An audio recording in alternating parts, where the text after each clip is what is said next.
Oke teman-teman, masih semangat semuanya? Masih. Jangan diam! Jangan diam! Oke. Untuk yang selanjutnya, ada perwakilan dari tim relawan untuk kemanusiaan yang sebelumnya tim ini membantu kejadian tragedi 98 dan kejadian kemanusiaan lainnya. Untuk itu saya persilakan.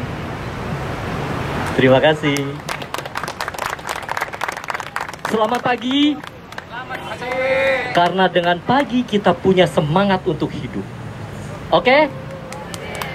Siapa teman-teman sini yang dari Atma? Ada lagi? Mahasiswa Atma? Atau yang sudah selesai? Oke, sip. Tahun 98, kami, saya, Paulus, kemudian Mas Agung ini, kami berada di lokasi pada waktu itu.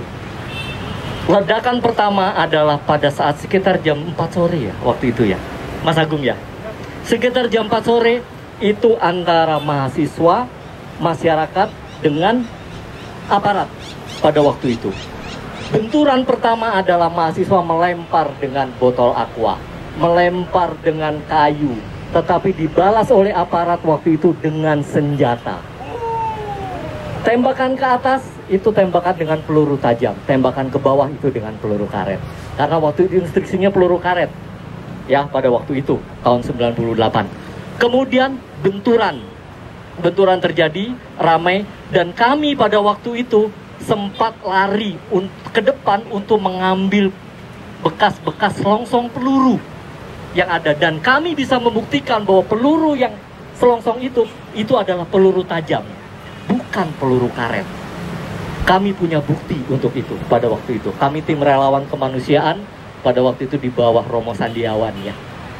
Nah, kemudian setelah itu kejadian agak tenang sedikit. Kemudian sekitar sore hari itu tempat dijaga. Nah, pada waktu itu korban yang ada di Balairung di belakang ya Bapak Atma ya, yang ada di belakang itu lantainya sudah penuh dengan tanah, dengan air dan darah. Jadi pada waktu itu kami sudah kesulitan untuk mengangkat korban. Ya, salah satunya adalah Wawan pada waktu itu.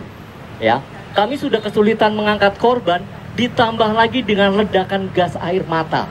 Jadi pada waktu itu kami sambil menutup mata, sambil nggak bisa ngelihat, sementara mata air semua, kami ngangkat korban.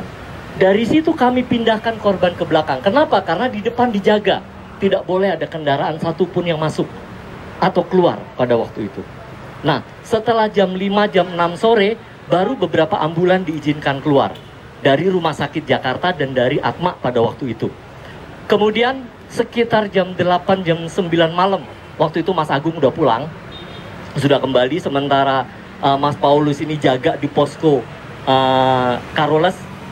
Waktu itu sekitar jam 8, jam 9 malam, itu militer itu masuk ke dalam kampus.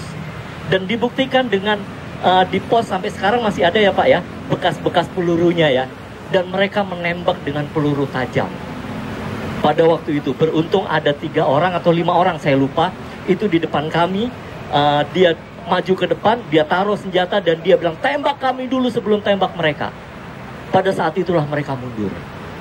Pada waktu itu kejadian yang sebenarnya adalah demikian, lampu sudah dimatikan, kemudian gas air mata di mana-mana, darah, air, dan korban sudah berkelimpangan, adu di belakang. Sementara kami di depan untuk berjaga. Dan saya cuma bilang sama rekan saya pada waktu itu, mati kita nih, mati udah.